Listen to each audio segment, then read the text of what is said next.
sauveur paraîtra sur la mur dans tout l'éclat du maître tout-puissant qui pourra donc se soumettre à sa vue s'il n'est là que dans son précieux sang. Pour moi, nul souci, nulle crainte, j'attends son glorieux retour.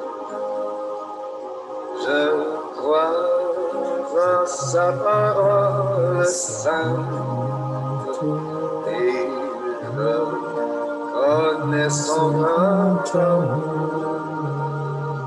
Oh oui, je verrai le fidèle et je n'aurai point de frayeur. Le bonheur, la vie éternelle sera ma part. Gloire au Seigneur.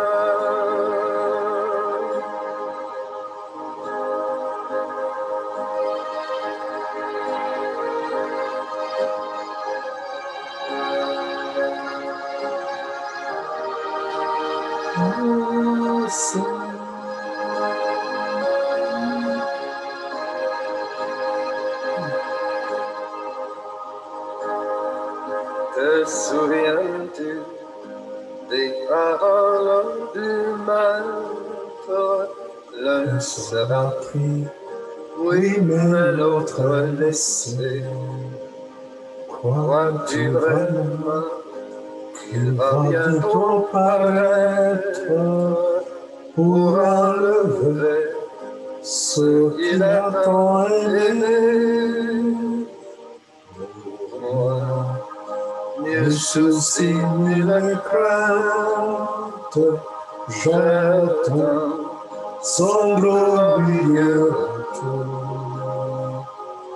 Je crois en sa parole sainte et je connais son grand amour. Oh oui, je verrai le fidèle et je n'aurai pas de frayeur. Le bonheur, la vie éternelle sera ma part. Gloire au Seigneur.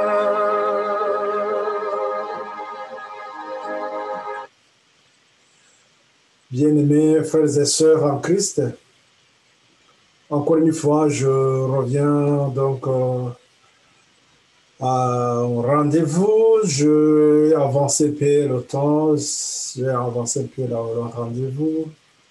Mais je pense que ça ne vous gêne pas beaucoup puisque la plupart, je sais que vous suivez ça en différé. Et donc, je voudrais tout simplement remercier chacun de vous qui suit les études. Remercions bien sûr notre Seigneur qui crée en vous la faim et la soif. Et nous savons très bien que pour marcher dans la lumière, il va falloir prendre le temps et comprendre aussi que nous avons réellement besoin de cette lumière. Lorsque nous sommes dans la complaisance, lorsque nous sommes dans des situations d'aisance, lorsque nous ne voyons pas le danger, donc on ne pourra pas fuir sans doute. Bon, donc je vous ramène sur notre étude, le message des trois anges. Et la fois passée, nous avons vu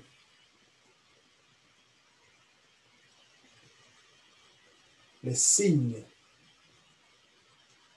qui marque, qui nous montre, qui nous prouve que, que le temps de la fin a commencé.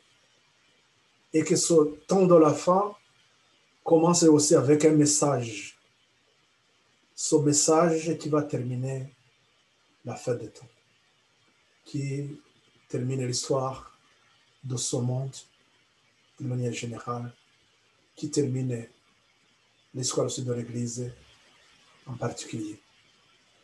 Je voudrais insister ou tirer attention sur ça pour que nous essayons de porter notre regard sur la venue de notre Seigneur, comprendre que son retour est proche. La fin du temps de grâce est proche. Bon, donc avant de commencer, vous savez très bien que Satan va faire tout pour empêcher que notre regard soit fixé sur notre Sauveur, qui revient bientôt. Il va chercher toujours à nous surprendre. C'est pour cela que j'implore la présence de notre Seigneur.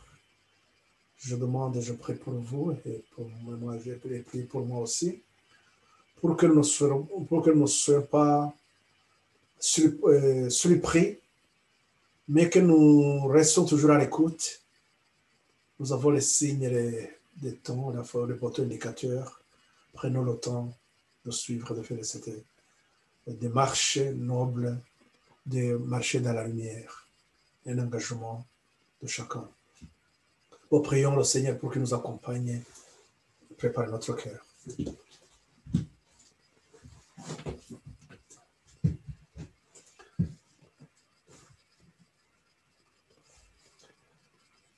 Béni soit ton nom, Père éternel. Nous te remercions de ce moment, de ce temps que tu nous accordes, de ce moment de rendez-vous que tu nous fixes tous les sabbats.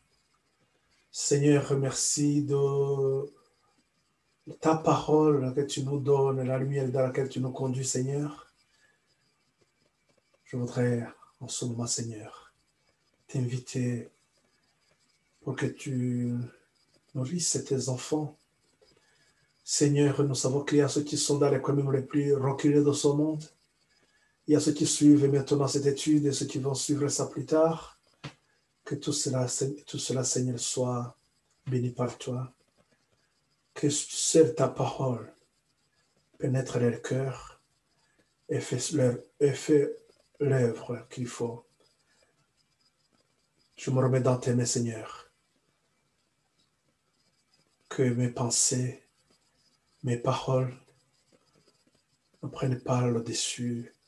Que seulement ta parole, Seigneur, soit délivrée à tes enfants. Merci, Seigneur, de tout ce que tu pourvois pour le bien-être de chacun de nous.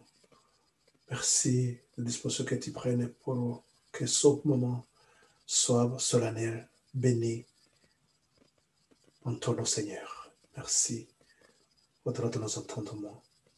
Merci de tout ce que tu nous donnes, Seigneur. Au nom pour la gloire de notre Seigneur Jésus-Christ, nous t'en prions. Amen.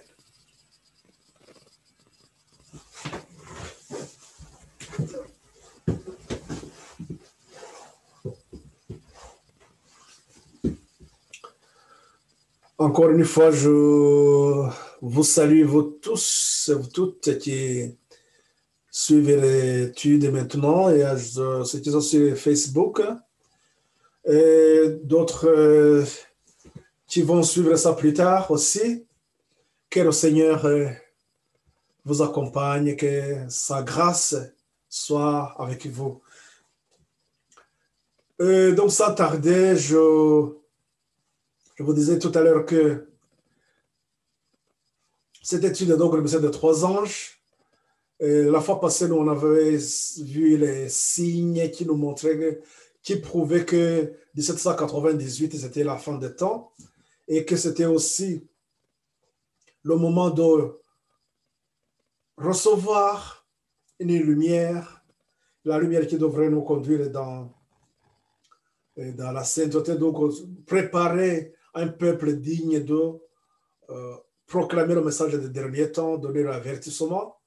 Et donc, nous remarquons quand même que ce moment a commencé, ce temps, oui, cette préparation commence donc avec le message des 3 anges d'Apocalypse 14, dont le premier message est la balise, oui, le poteau qui nous a été placé, c'était donc en 1798. Et donc aujourd'hui, je vous invite et nous allons voir comment Dieu a choisi son serviteur et nous allons voir donc une expérience de cet homme-là et cette expérience qui doit être aussi la nôtre, une même préparation pour que nous puissions aussi continuer l'œuvre que le Seigneur nous a assignée. Avant de commencer, je voudrais rappeler quand même quelques principes que nous avons vus, même les principes qui vont nous aider aussi à comprendre davantage ce qui va, comment la lumière va évoluer lorsque nous allons continuer, lorsque nous allons avancer de plus en plus. Donc, ceux qui nous suivent sur Facebook, comme d'habitude, je vais vous envoyer la vidéo. Vous pourrez aussi trouver donc les textes que nous sommes en train d'utiliser.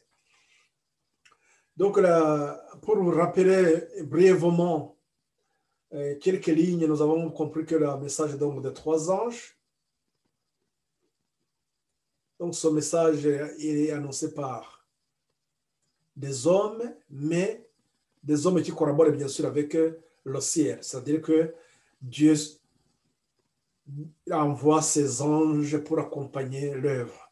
Et c'est ceux-là qui vont prendre le temps d'écouter et de suivre, qui vont rester à l'écoute de la voix du ciel qui va les guider au fur et à mesure qu'ils avancent. Et nous allons donc voir l'accroissement des connaissances. Et je ne sais pas si nous nous rappelons lorsque nous parlons de l'accroissement des connaissances. Il y a les textes que nous avons lus, je crois qu'il y a la semaine passée, on avait lu Daniel 12. Et le même message que Dieu avait donné, l'ange avait dit à Daniel que à la fin des temps, les connaissances vont s'accroître. Donc, on aura beaucoup plus de connaissances. Accroissement des connaissances à la fin des temps. Pourquoi? Puisqu'il y a un message donc, qui n'avait pas été expliqué et qui, avec le message de 3 anges, nous allons avoir beaucoup plus de lumière en rapport justement avec la fin des temps. Rappelez-vous que lorsque Daniel cherchait à comprendre, l'ange lui disait, non, ce n'est pas pour toi, Daniel, ce n'est pas pour ton temps, ce serait pour le temps de la fin. Nous allons donc, dans cette étude, nous allons voir comment il y a eu l'accroissement des connaissances, mais j'aimerais rappeler ceci. Il y a eu des mouvements de réforme, les grands mouvements de réforme. Rappelez-vous ce que je vous ai dit que lorsque l'obscurité ou bien les ténèbres envahissaient l'Église, Dieu suscitait les réformateurs. Il a envoyé, dans l'automne, il a envoyé les prophètes. Nous pouvons nous rappeler le cas d'Élie. Nous avons, même avant le cas de Moïse, nous avons le cas de Moïse aussi. Donc, à chaque fois qu'il y a l'obscurité, Dieu suscitait les enfants pour ramener la lumière, ou bien pour éclairer l'Église et pour que l'Église aussi puisse transmettre le message d'avertissement au monde. Donc, comprenons ce principe. D'abord l'Église, après le monde. Nous verrons ça plus tard aussi, ça revient. Ce principe va nous guider dans tout ce que nous aurons à étudier. Mais dans tous ces mouvements de réforme, il y a une similitude. Il y a des choses, ils se ressemblent. Il y a des mêmes éléments, des mêmes données qui nous permettent de comprendre ce qui s'est passé et ça nous permet aussi de comprendre le message que Dieu nous adresse au moment venu.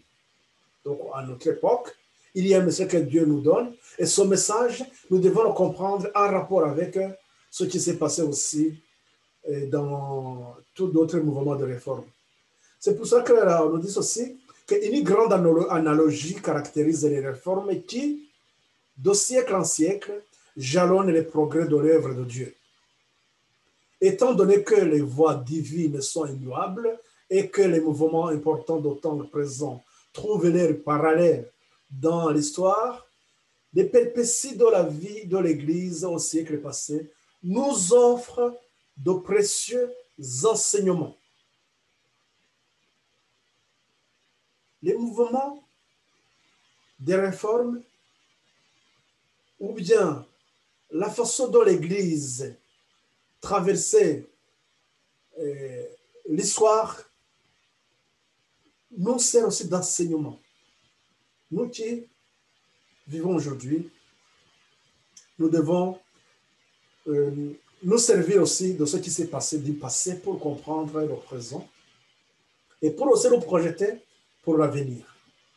La Bible laisse clairement entendre que les hommes choisis par Dieu pour diriger les grands mouvements destinés à poursuivre son œuvre de salut sur la terre sont tous spécialement placés sous la direction de son esprit. Tous ces hommes choisis par Dieu, on nous rappelle qu'il y avait aussi les anges de Dieu, donc le Saint-Esprit les dirigeait. Ces hommes ne sont que des instruments dont Dieu se sert en vue de la réalisation de ses desseins de miséricorde. Chacun d'eux a son rôle à jouer. Ces hommes, chacun a son rôle à jouer. Chacun reçoit la lumière, la mesure de la lumière adaptée aux besoins de son temps et suffisante pour accomplir la tâche qui lui est confiée.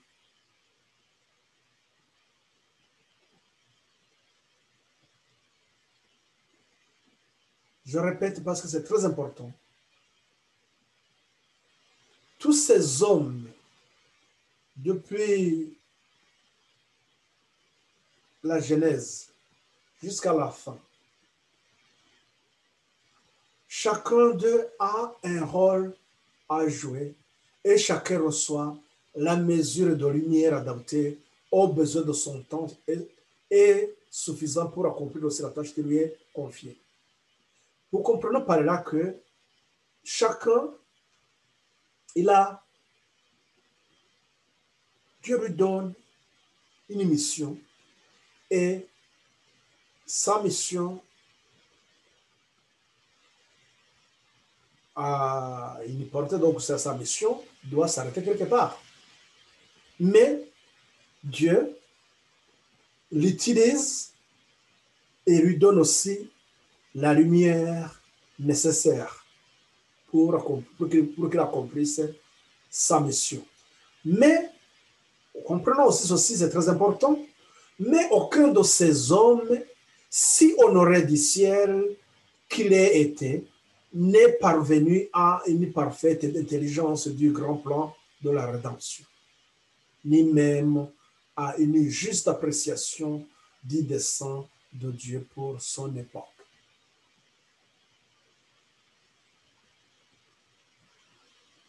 La lumière, elle est limitée, mais elle est suffisante pour que le serviteur de Dieu accomplisse la tâche qui lui est confiée.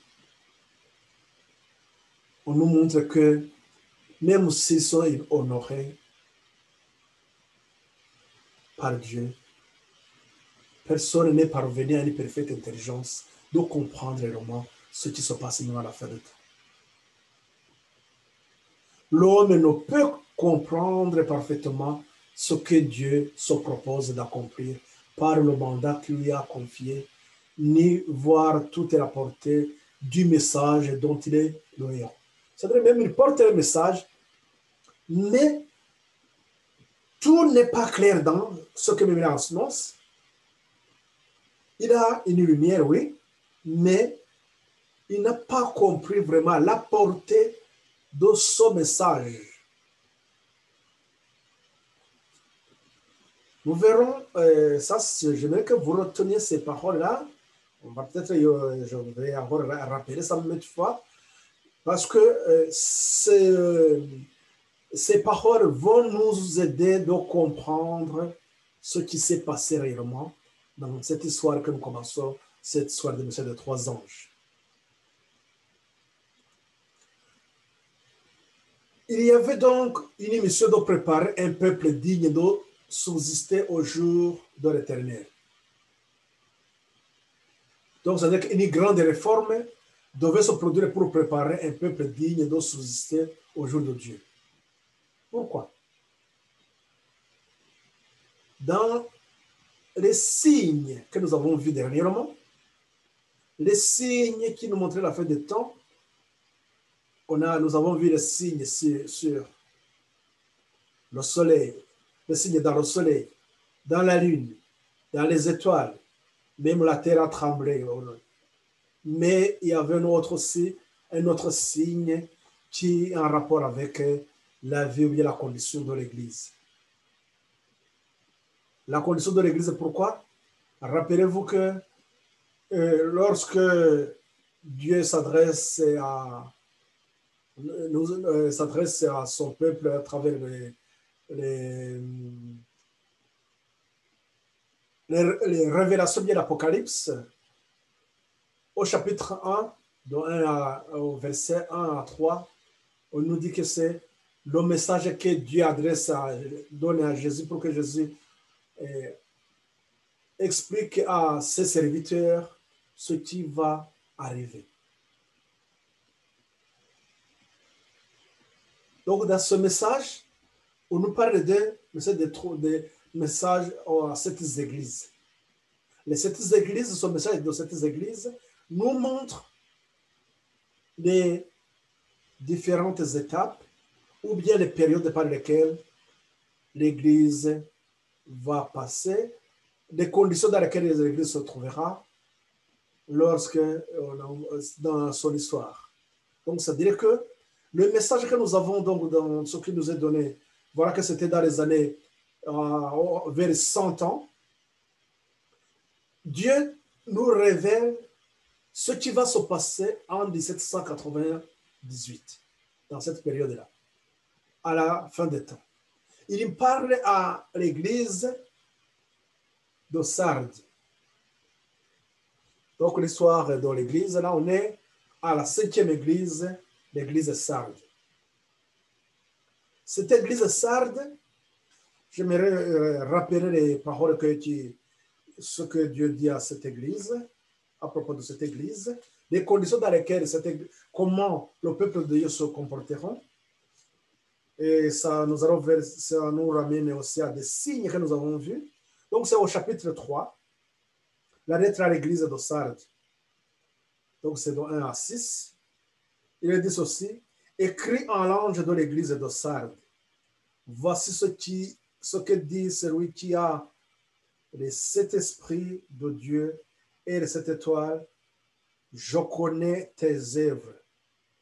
Je sais que tu passes être vivant et tu es mort. Tu penses être vivant alors que tu es mort. C'est comme ça qu'on peut comprendre ça. Sois vigilant et affermis le reste qui est près de mourir, car je n'ai pas trouvé tes œuvres parfaites devant mon Dieu.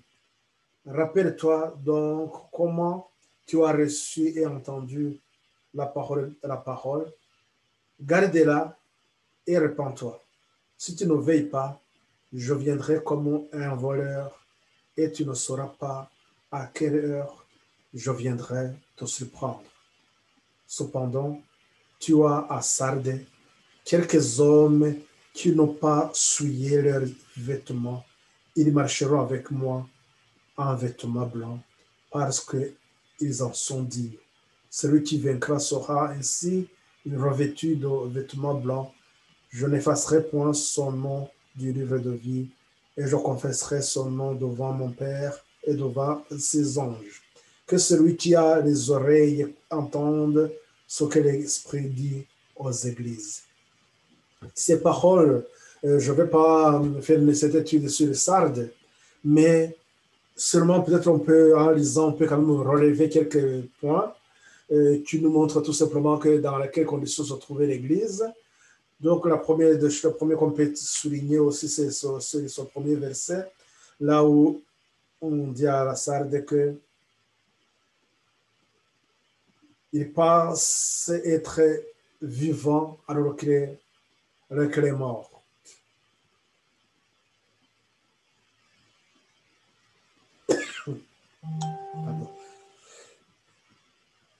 Pardon.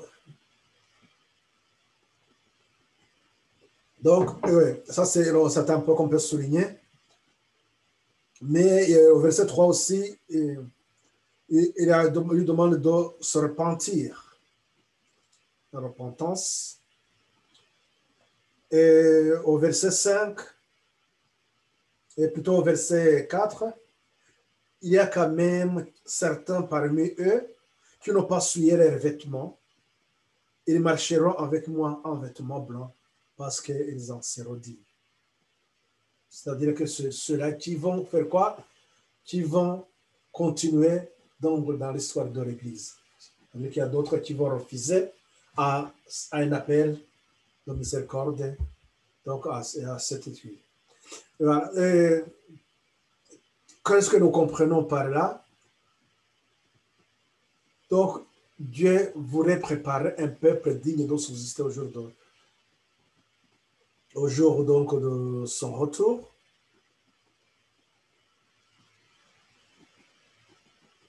Donc, une grande réforme devrait se produire pour préparer un peuple digne de subsister au jour de Dieu.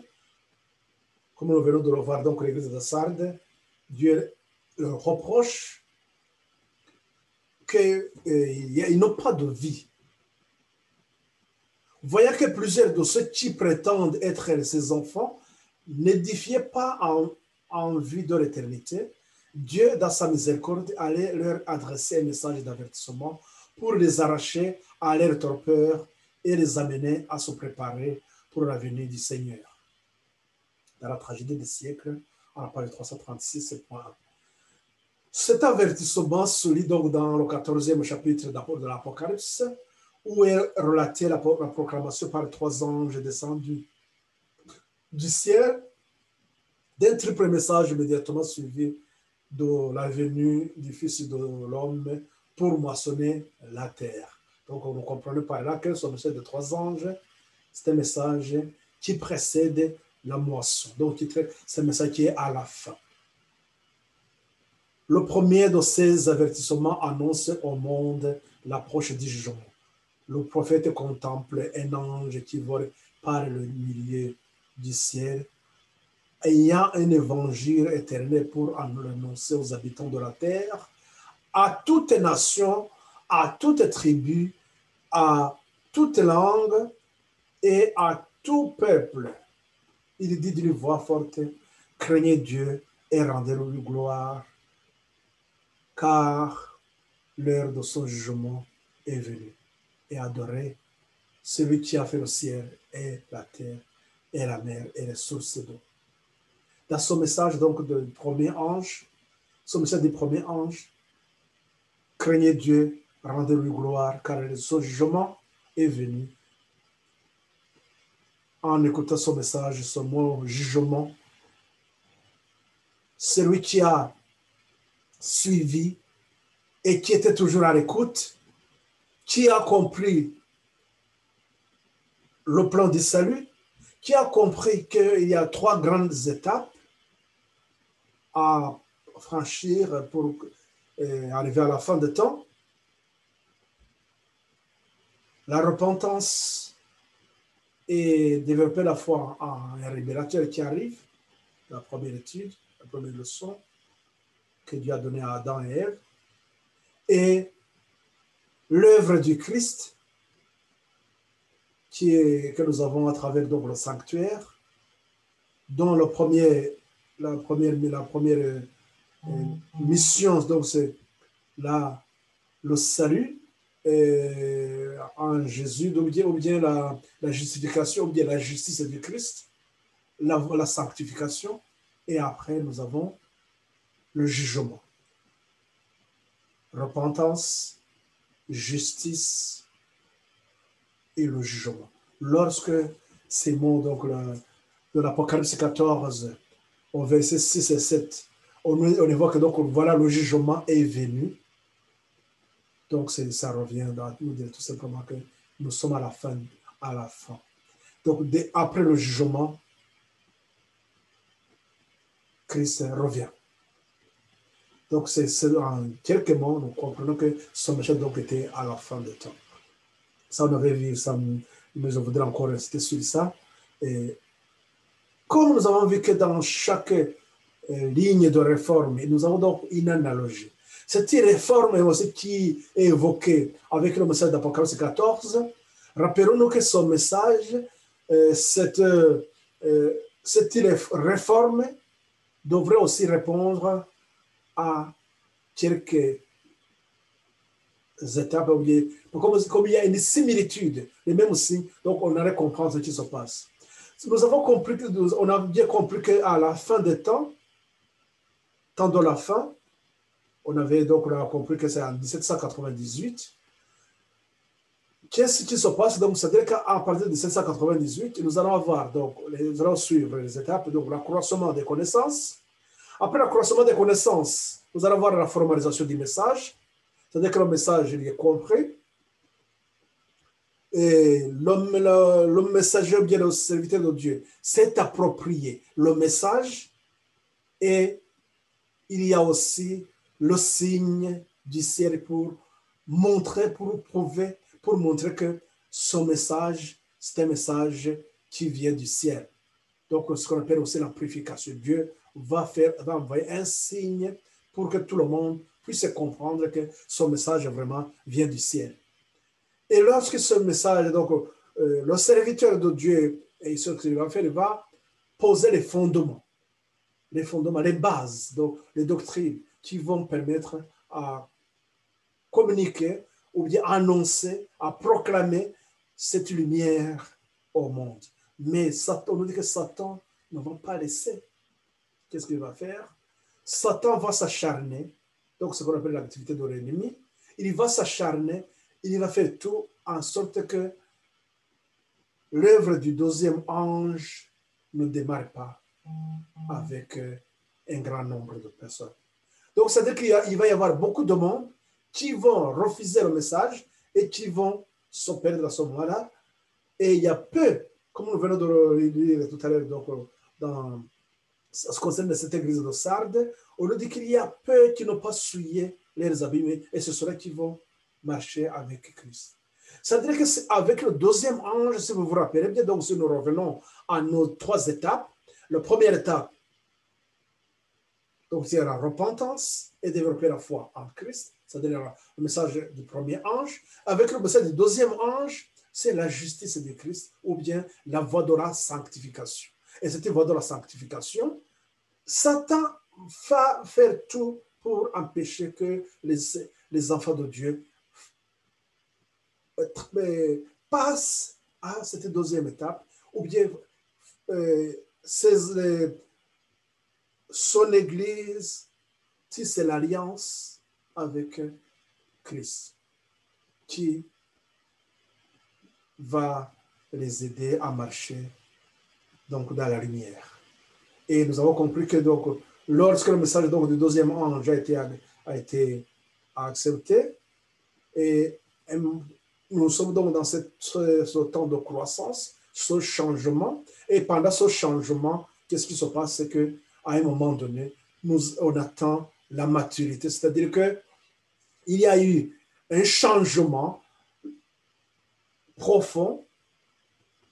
On est devenu vraiment des porte-lumière, c'est-à-dire que la lumière, donc dans la lumière que Dieu a donnée, ramène les gens donc dans la vérité, et c'est cette vérité donc qui va les sanctifier. Sanctifier par ta parole est la vérité. Jean 17 et 17. Et encore, ce que tout cela, ils sont dans la vérité, ils ne prêchent que la vérité, rien que la vérité. Donc, il n'y a pas de tradition.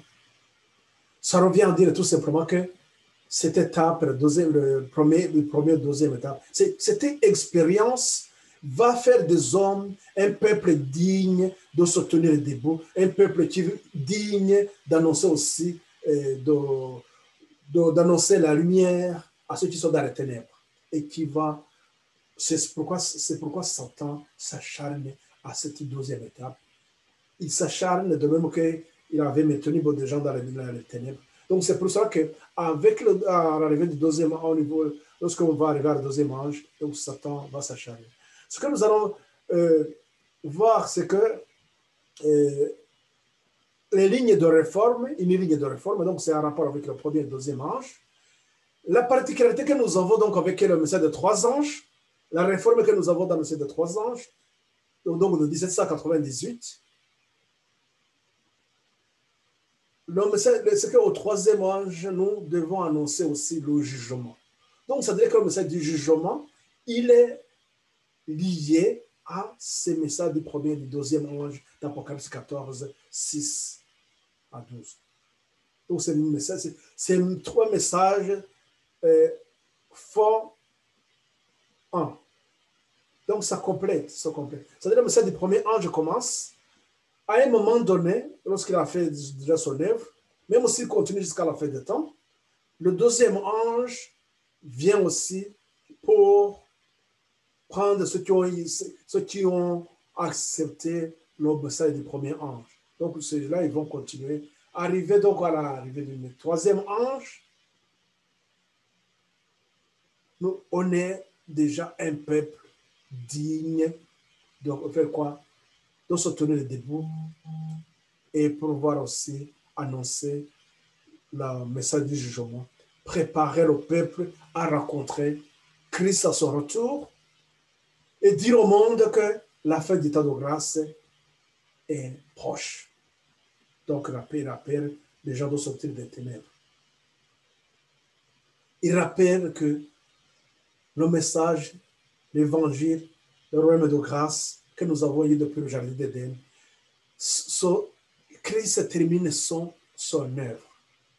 Voilà, en quelques mots, pourquoi cette lumière que nous avons. Donc, voilà que nous avons donc les mêmes, les lignes de réforme ont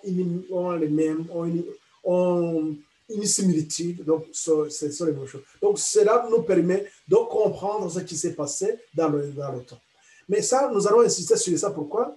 Parce que cette ligne de réforme de l'Apocalypse 17, donc le premier, l'Apocalypse 14, 6 à 12, 6 à 8, parce que 9 à 12, donc nous sommes au message du troisième ange. Donc cette ligne de réforme qui arrive en 1844, comme nous l'avons vu au début, qu'une ligne de réforme nous renseigne ou bien nous donne les leçons pour comprendre ou bien pour nous préparer à ce qui va arriver. Cette ligne de réforme, elle va nous éclairer sur une réforme nécessaire qui arrive aussi avec notre temps.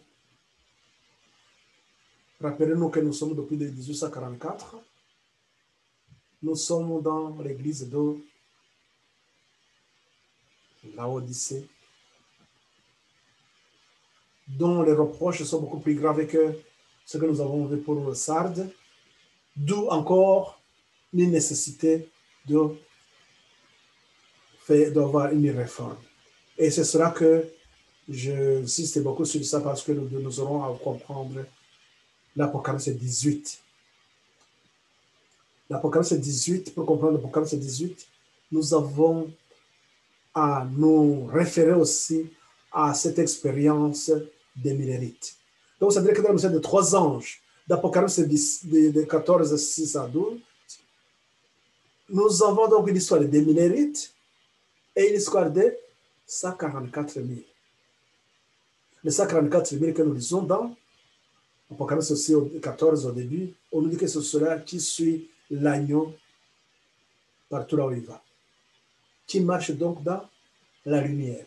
Ce que nous comprenons donc là, nous avons donc une histoire des millérites qui va nous aider à comprendre l'histoire des 144 000. Les 144 000, c'est cela qui vont rencontrer Christ à son retour. Nous reviendrons sur ça.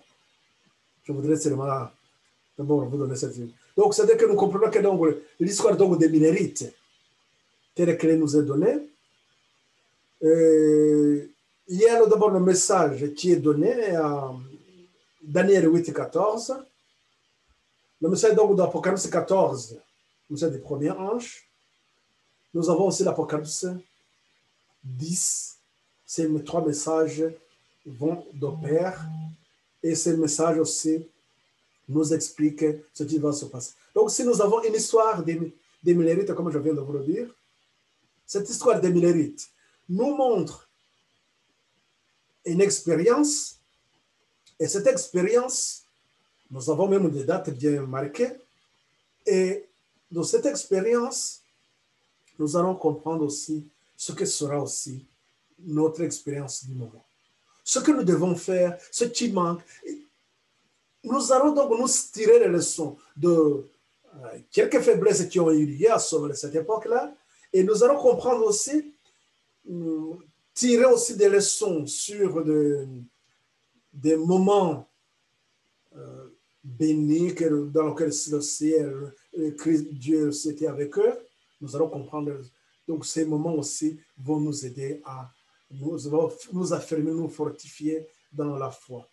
Et ces étapes, cette histoire, donc c'est quand ce que nous allons commencer donc aujourd'hui, lorsque nous commençons donc avec le choix donc le premier ange, l'arrivée du premier ange. Nous allons voir donc comment il a eu la relation comment il a commencé sa relation avec le ciel. Et cela nous aide aussi à comprendre en ce moment qu'est-ce qui manque, qu'est-ce qui se passe, comment nous avons aussi, chacun individuellement, à ces relations avec le ciel. Et au fur et à mesure, donc, on verra que nous allons voir tout ça, et le premier ange, le deuxième ange, le troisième ange. Et au troisième ange, donc, nous avons l'histoire des millérites qui se termine. Après, nous aurons à voir quand est-ce que l'histoire de 144 000 aussi commence. Parce que l'histoire de 144 000 ne commence pas en 1844. Parce que tout en se disant que les 144 000, c'est le reste qui va sortir de la dernière église.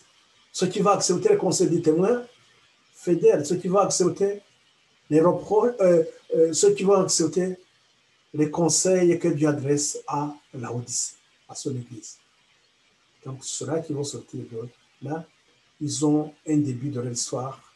Et cette histoire aussi sera similaire avec ce que nous avons, donc l'histoire des minorités. Voilà pourquoi je vous donne, j'essaie de vous faire ce parallèle, comme nous l'avons vu que l'histoire il y a les parallèles dans tous les mouvements de réforme. Et je voudrais souligner aussi que dans cette histoire des Millérites, ce que nous sommes en train de voir maintenant, c'est d'abord, c'est comme si je suis en train de débroussailler. On n'a pas encore bien tracé vraiment le chemin, on n'a pas encore bien tracé.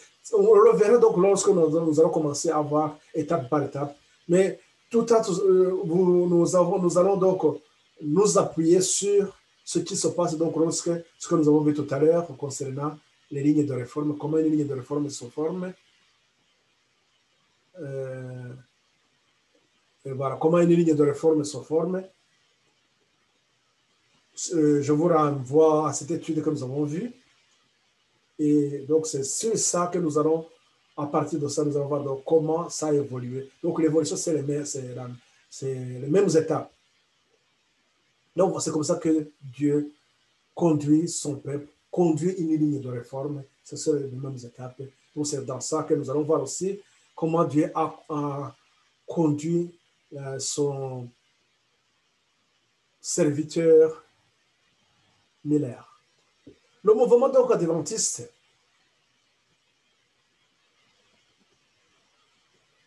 c'était pour vous dire, comme nous avons vu que c'était pour réaliser le mystère des trois anges, la réforme qui était nécessaire, c'était pour créer un peuple qui va se tenir debout à la fin du temps. Et nous voyons que ceux-là qui attendaient le retour du Christ, ceux-là qui ont fait cette expérience des Millénites, qui ont formé donc le mouvement adventiste, donc la réalisation, c'est la réalisation du message donc, du premier ange a abouti donc à un mouvement, et ce mouvement adventiste. La prophétie du message du premier ange, contenue dans le chapitre 14 de l'Apocalypse, trouve sa réalisation dans le mouvement adventiste qui a vu le jour dans les années 1840 et 1844. Donc le mouvement adventiste, quand on parle des mouvements, là nous pouvons comprendre ce qui se passe. Donc là, avant 1840, qu'est-ce qui se passait? C'est ce que nous allons voir au fur et à mesure. N'oublions pas que le serviteur que Dieu s'est choisi, il a d'abord aussi le temps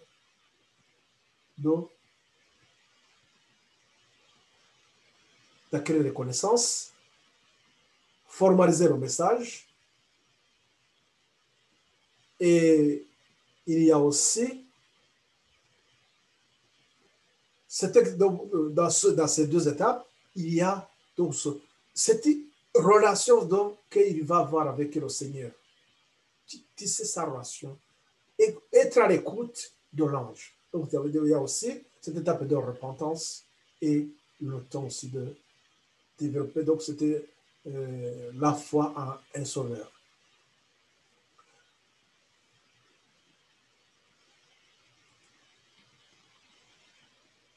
Son message, donc, c'était pour raviver la bienheureuse espérance du retour du Christ. Partout où il pénétrait, ces mouvements adventistes, les missionnaires annoncèrent l'heureuse nouvelle du prochain retour du Christ. Il y avait dans différents pays des groupes isolés de chrétiens qui, par la seule étude des Écritures, étaient arrivés à la conclusion que l'avènement du Sauveur était proche.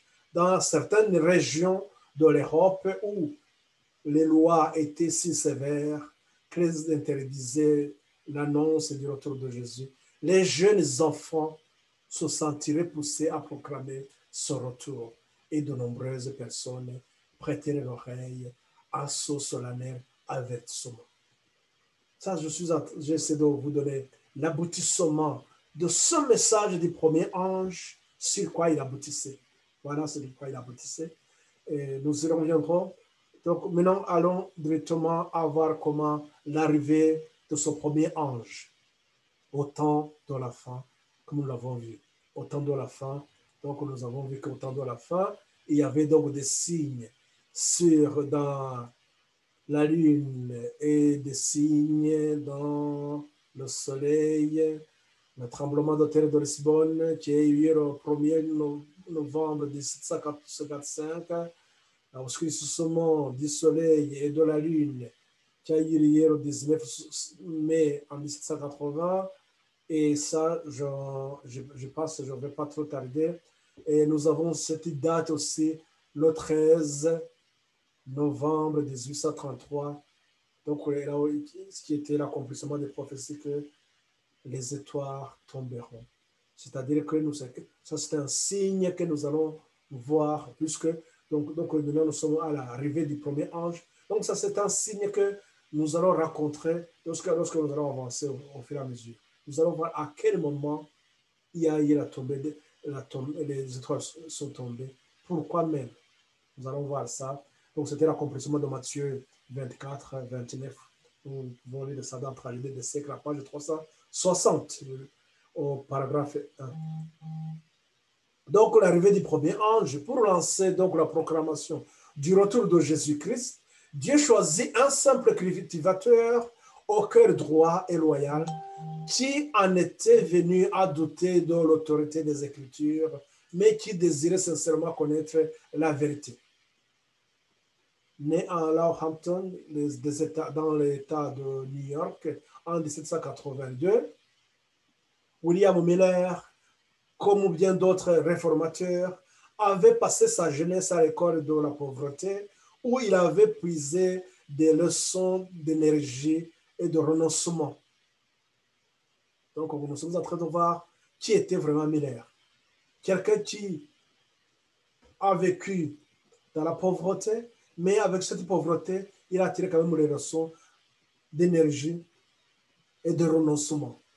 Les traits caractéristiques de sa famille et fortement marqués chez lui étaient l'amour de l'indépendance et de la liberté, l'endurance et un ardent patriotisme. Son père avait été capitaine dans l'armée de la Révolution et c'est au sacrifice et aux souffrances qu'il avait consenti au cours de cette période orageuse qu'il faut attribuer la pauvreté de la jeunesse de William.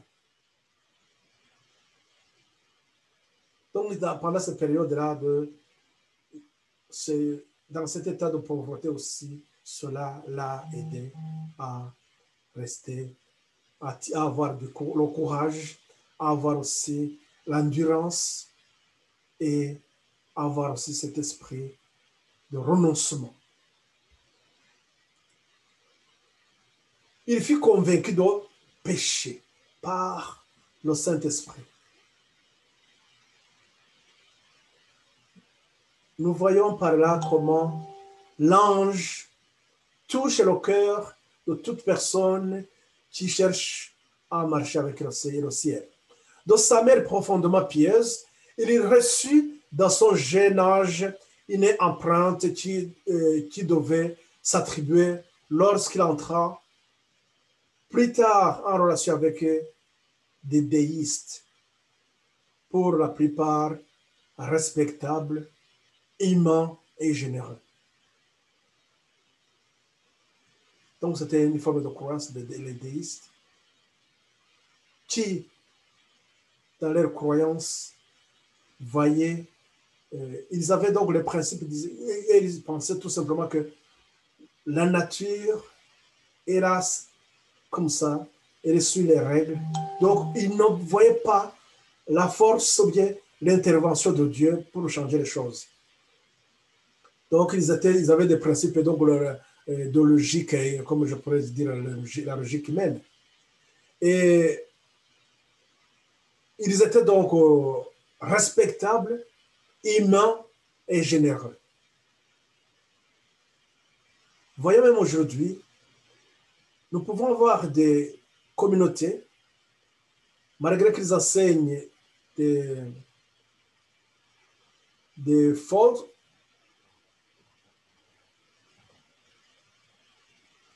mais dans leur vie, dans leur façon de faire, on les voit vraiment qu'ils sont des gens humains, généreux, donc qui sont vraiment respectables. C'est pour attirer seulement le regard des gens. Mais donc, ils sont déconnectés de la lumière du ciel.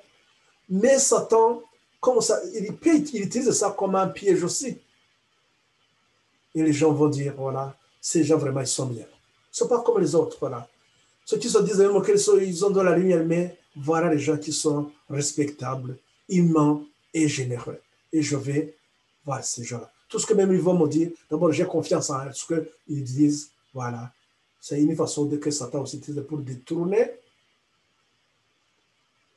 notre esprit à des choses de ce monde.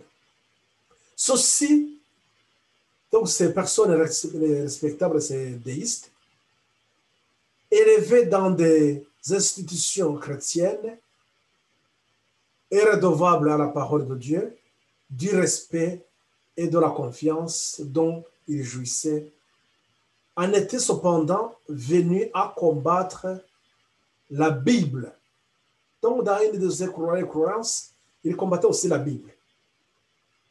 En leur compagnie, Miller avait fini par adopter leurs opinions.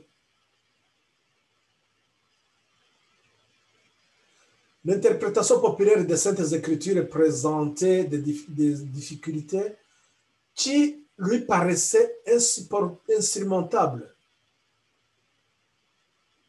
D'autre part, ces nouvelles croyances qui faisaient table rase de l'Évangile ne lui offraient rien de meilleur et ne lui donnaient aucune assurance de bonheur au-delà de la tombe. Aussi était-il loin d'en être satisfait, et l'avenir lui paraissait-il enveloppé de sombres nuages. Miller était resté 12 ans dans ses sentiments quand, arrivé à l'âge de 34 ans, il fut convaincu de pécher par le Saint-Esprit. Voici comment il raconta plus tard les luttes morales qu'il affronta alors. Donc, comme nous sommes en train de voir comment l'esprit, l'homme, il est choisi, comment il va changer, comment l'esprit va opérer un changement dans cette personne-là. Il restait 12 ans se posant des questions. Ce que lui a enseigné ces déistes ne lui rassurait pas du tout. Voici comment il raconta plus tard les luttes morales qu'il affronta alors. Donc il est dans une lutte pendant 12 ans. La perspective de l'anéantissement avait pour moi quelque chose de lugubre et de glacial, tandis que celle d'un jugement futur équivalait à la perdition certaine de tous les hommes. Le ciel était d'airain au-dessus de ma tête, la terre de fer sous mes pas.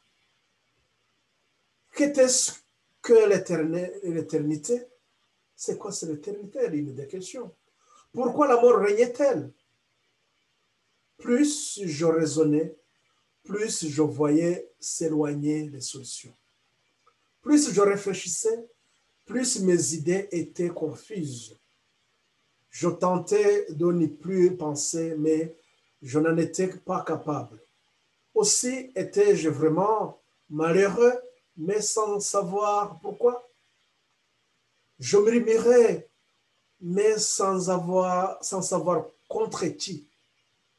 Je discernais le mal, mais je ne savais ni où, ni comment trouver le bien. J'étais désolé et désespéré. Dieu, il est en train de le préparer. il est en train de lui révéler la réalité. Miller demeura quelques mois dans cet état. Soudain, dit-il, la pensée d'un sauveur se présenta vivement à mon esprit. Il me sembla comprendre qu'il existe un être assez bon et compatissant pour faire lui-même l'expiation de nos transgressions et porter la peine de nos péchés.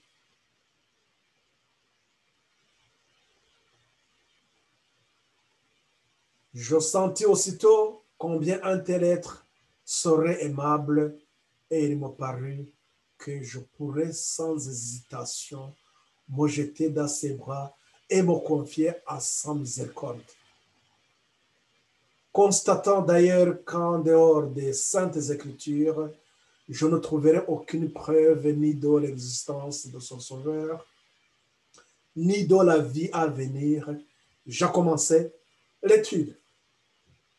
Voilà. Donc, Miller, après, il va dire, voilà, il faut que je commence l'étude pour comprendre sérieusement son Sauveur.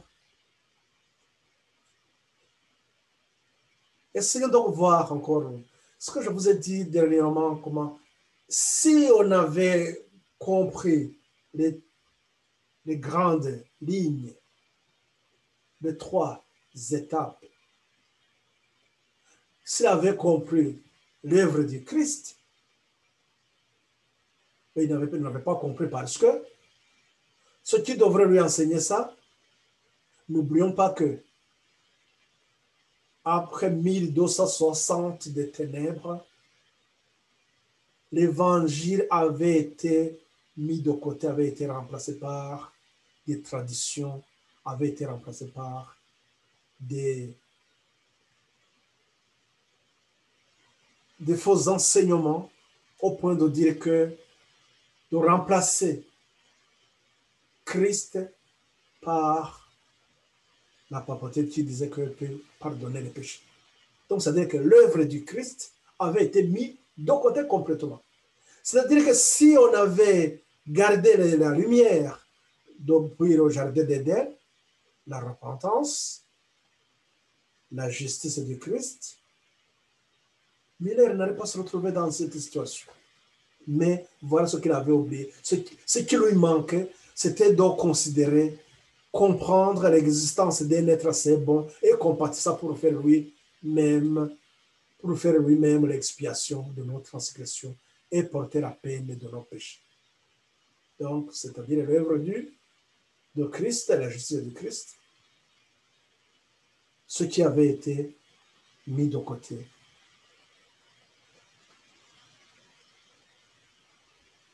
Là, il est résolu à étudier la Bible. Quand il va étudier la Bible, donc l'accroissement des connaissances. Là, je voudrais vous ramener aussi à ces paroles de 2 Timothée 3, 16. Toute écriture est inspirée de Dieu.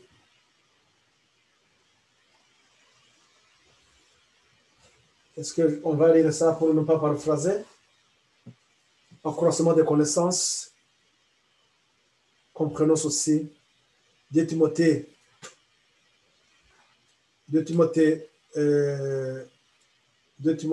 3. Toute écriture est inspirée de Dieu. 3,16.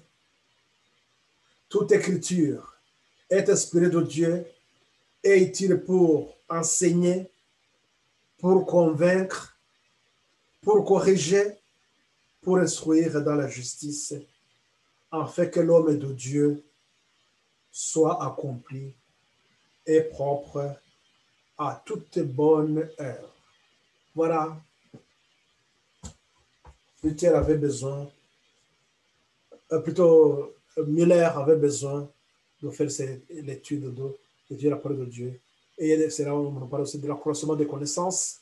L'accroissement des connaissances, il va comprendre plus tard lorsqu'il va lorsqu'il va étudier la parole de Dieu, il va comprendre la lumière que Daniel n'avait pas su que l'ange avait réservé à la fin des temps. Donc, l'accroissement des connaissances, c'est-à-dire un moment de s'opposer. En se posant des bonnes questions, on va trouver les bonnes réponses, la bonne lumière.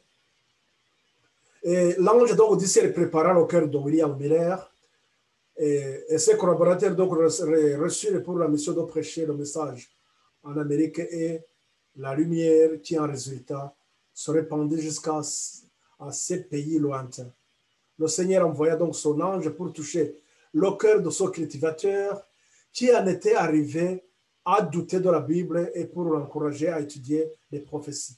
Des anges du ciel visitèrent à plusieurs reprises cet homme que le Seigneur avait choisi afin de lui guider son esprit et lui faire comprendre les prophéties restées jusque-là obscures pour le peuple de Dieu. Il lui fit donner de découvrir le commencement de la chaîne de la vérité, puis un maillot après l'autre, jusqu'à ce qu'il puisse considérer et émerveiller la parole de Dieu dans son ensemble. Il constata qu'elle contenait un parfait enchaînement de vérité et cette parole dont il avait nié l'inspiration se présentait maintenant à lui dans sa glorieuse beauté. Il comprit qu'un texte de la Bible en explique un autre. Lorsqu'il se trouva devant un passage dont il ne comprenait pas le sens, il en trouvait un autre qui lui fournissait la lumière souhaitée. L'étude du livre donc sacré était pour lui un sujet de joie et lui inspirait le plus profond respect. Les anges, comme je vous avais dit au début, les anges du ciel donc, demandent la coopération avec nous ici sur terre pour que nous puissions aussi annoncer le message tel qu'il est. Donc la Bible a été dans cette étude, donc Miller nous dit que la Bible a été sa principale étude. Vous voyez que les Écritures nous révèlent exactement le Sauveur dont j'avais besoin. Je me demandais avec un certain embarras comment un livre non inspiré pouvait présenter les principes si bien adaptés aux besoins de l'homme déchu. Et je fus obligé d'admettre que la Bible devait être inspirée de Dieu. Ce livre devint mes délices et Jésus, mon unique et meilleur ami, mon sauveur, celui qui se distingue entre 10 000 les saintes écritures qui auparavant me paraissaient obscures et contradictoires furent désormais une lampe à mes pieds et une lumière sur mon sentier. Je trouvais le repos. Le Seigneur m'a apparu comme un rocher au milieu de l'océan de la terre. Désormais, la Bible constitue ma principale étude et je m'y consacrais avec délice. Convaincu qu'on ne m'avait jamais fait contempler la moitié de sa beauté et de sa gloire, je me demandais avec étonnement comment j'avais pu la rejeter. C'est ça aussi ce qui se passe aujourd'hui. Les gens devraient se poser la question. Mais comment, qu'est-ce qui se passe? Pourquoi même aujourd'hui, beaucoup jettent la parole de Dieu, jettent la lumière, rejettent la lumière, alors que leur salut en dépend.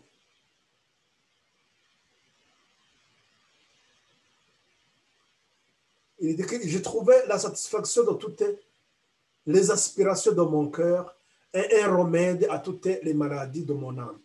Perdant le goût de toute autre lecture, je m'appliquais désormais à rechercher en Dieu la sagesse dont mon cœur avait besoin. Comprenons bien cette démarche donc de cet homme de Dieu. Sa conversion nous sert de leçon, donc nous aide, nous aide à voir comment nous avons cette responsabilité aussi à nous impliquer davantage à étudier la parole de Dieu. Encore, je reprends le même texte. Ce que nous venons de voir que dans 2 Timothée 3, donc nous parlons de la vérité. Je la mets aussi en rapport avec son peuple qui doit se préparer, qui doit se tenir debout. Donc la ligne de réforme, la première étape, la deuxième étape, le premier ange, la deuxième étape, la repentance et la sanctification. Et ces deux étapes, donc ils ont un début. Voilà que aussi Miller, il n'allait pas, avant d'abord de commencer sa mission, il devrait aussi passer par ce temps aussi de repentance, avoir la foi en Christ, et cette foi allait lui permettre aussi de saisir la grâce, donc de considérer Christ comme son ami, son sauveur, qui va l'accompagner. Et comme ça, il va collaborer avec les anges du ciel. Et il y avait une méthodologie donc, que Miller utilisait. Donc, il s'efforça d'abandonner, la première des choses, il s'efforça d'abord d'abandonner toute idée préconçue et se passant de commentaires, il se mit à comparer les textes à l'aide des références marginales et d'une concordance. Commençant par la Genèse, il poursuit méthodiquement cette étude, verset après verset, ne quittant un passage qu'après en avoir clairement saisi le sens. Quand un point lui paraissait obscur, il le comparait avec tous les passages pouvant avoir quelque rapport avec le sujet, mais en laissant à chaque mot son sens propre. Dès que son interprétation concordait avec tous les autres passages, il considérait la difficulté comme résolue. C'est ainsi qu'en présence d'un texte difficile à comprendre, il en trouvait l'intelligence dans un autre. À mesure qu'il avançait dans son étude, en demandant à Dieu avec ferveur de lui accorder sa lumière, il constata la véracité de cette parole du psalmiste, la révélation de tes paroles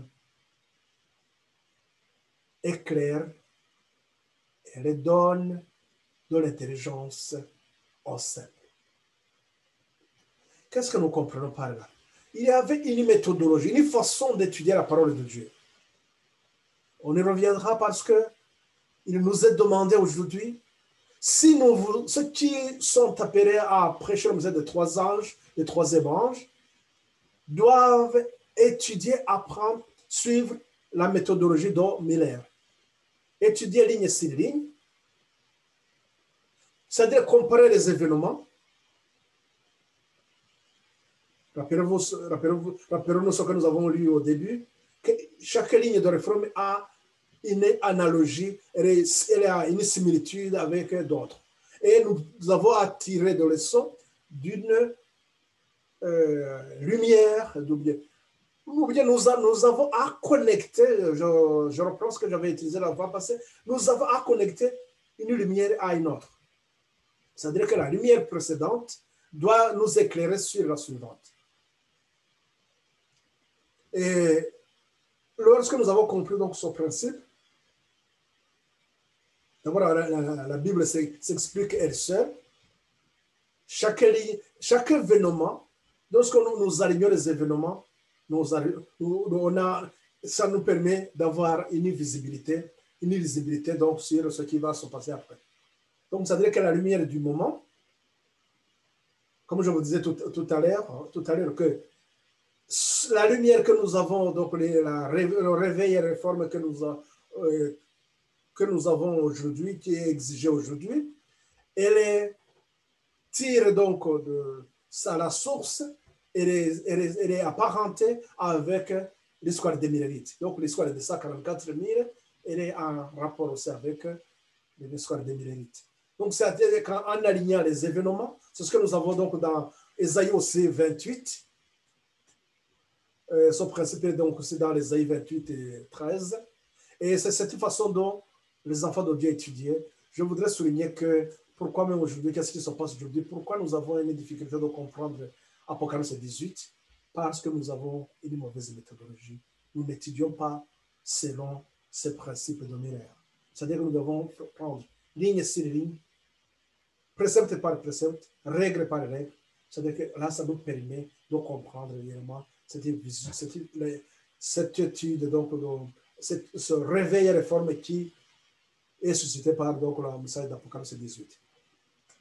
Et on y reviendra parce que je crois qu'on aura, je tâcherai quand même de donner quelques aperçus sur la méthodologie d'étude de la Bible, donc ce principe dominaire. Entre autres, une des principes, je vous ai donné le principe 1, 2, 3, et l'autre principe aussi, la répétition et l'élargissement. On aura d'autres aussi, on va revenir sur ça. C'est tout comprendre ceci que la parole de Dieu, non, attends,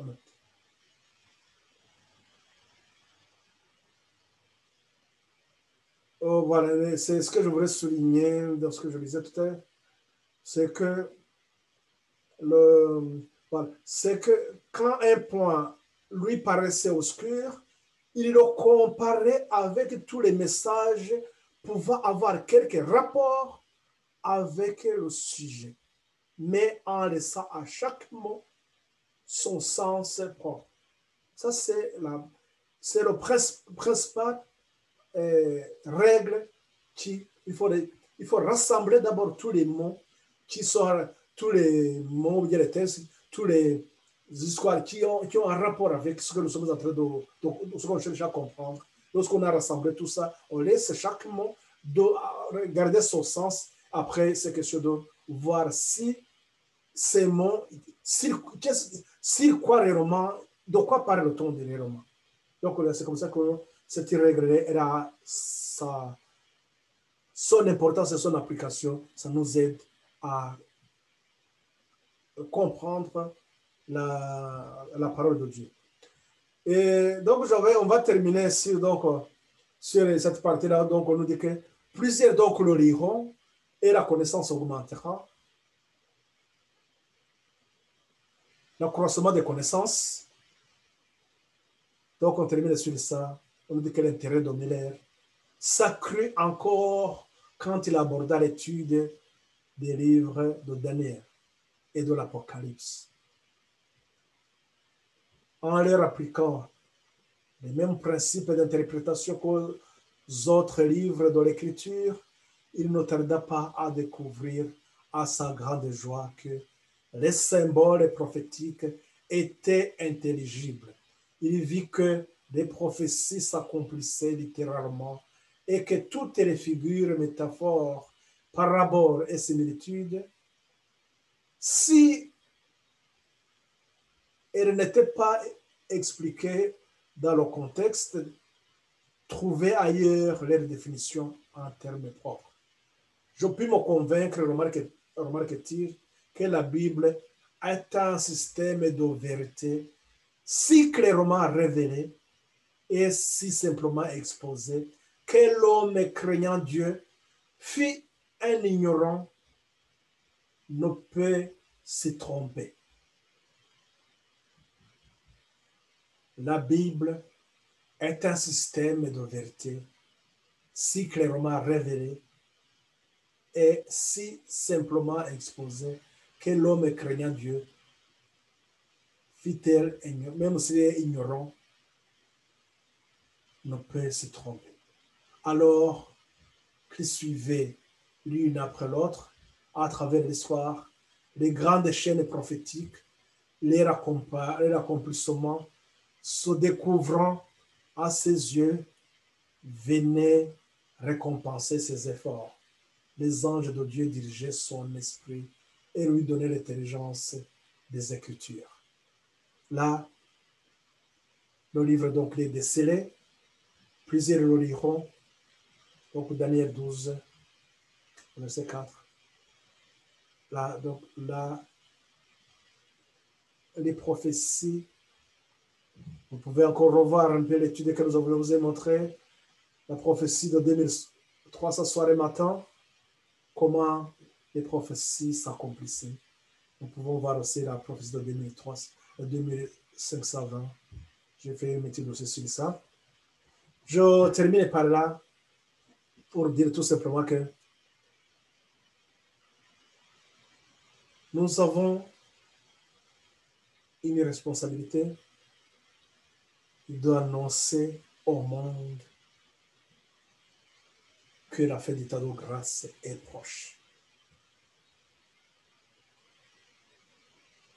L'histoire des Millérites est notre histoire.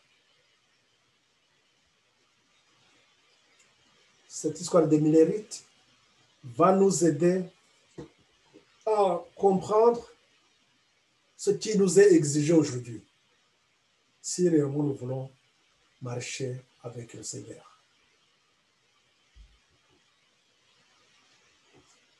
Si nous voulons être son peuple digne de se tenir debout à la fin des temps. Si nous sommes son peuple, si nous voulons être son peuple qui va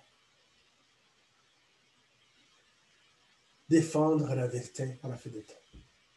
L'expérience des Millérites, nous venons de voir comment cet homme s'est laissé changer, convaincu par la parole de Dieu. Mais remarquez quand même que c'est quelqu'un qui se posait des questions et des bonnes questions. Aujourd'hui, c'est la même chose, c'est appel aussi.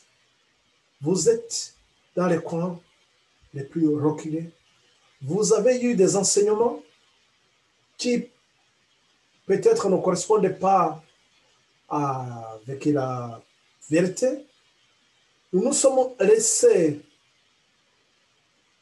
enseigner, mais nous n'avons pas fait notre part de chercher à nous connecter avec le ciel, voir comment les anges pourraient aussi nous expliquer. Et entre nous et le ciel, nous avons mis des gens qui vont nous dire ce que nous devons comprendre. Écartons ceux qui se mettent au milieu de nous et le ciel. Mettons-nous en relation avec le ciel et laissez les anges nous enseigner comme Miller l'a fait. Étudier la parole de Dieu.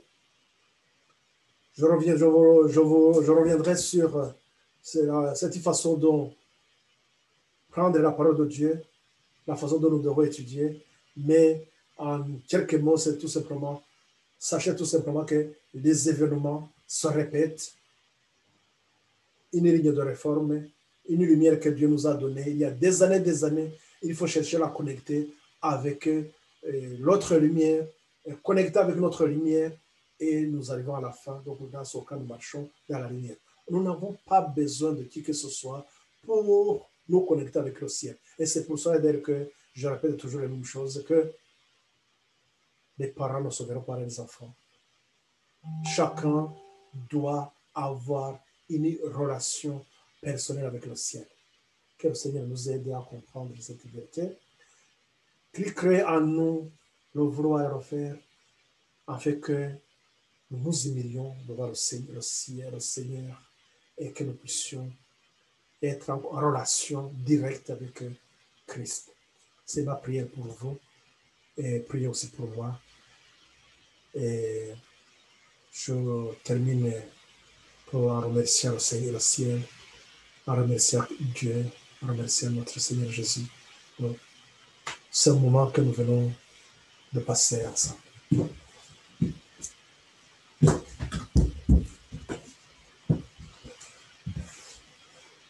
Père éternel, merci de ce temps que tu nous accordes, merci de cet enseignement, de cette étude. Seigneur, tu nous as révélé combien nous sommes toujours dans notre confort, alors que le renoncement doit être aussi caractère qui doit nous guider. Seigneur, merci de créer en nous cette disposition afin que nous puissions, Seigneur, écouter ta parole, afin que nous puissions, Seigneur, marcher humblement devant ta sainte face.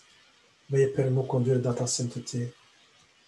Père, merci de bénir ces frères et sœurs qui sont dans l'école les plus reculées de ce monde, ceux qui suivent cette étude, ceux qui vont le suivre plus tard, qu'ils soient aussi bénis par toi, Père.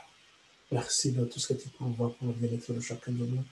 Au nom et pour le corps de notre Seigneur Jésus-Christ, nous t'en prions. Amen.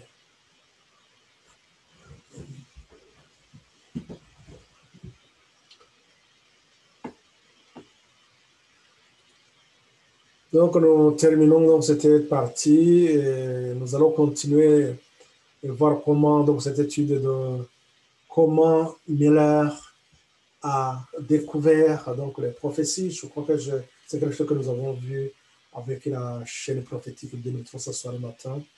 Vous pouvez encore revoir ça, mais ça va nous introduire bien sûr dans cette deuxième étape, la formalisation du message. Que le Seigneur vous aide, que le Seigneur nous accompagne et dans sa grâce et que d'ici la prochaine occasion, que tout le monde soit aussi accompagné et que vraiment nous essayons de nous disponibiliser pour avoir ce temps d'écouter l'ange de Dieu qui vient nous parler. Que le Seigneur nous aide, nous accompagne. Ma prière pour vous et pour moi. Amen.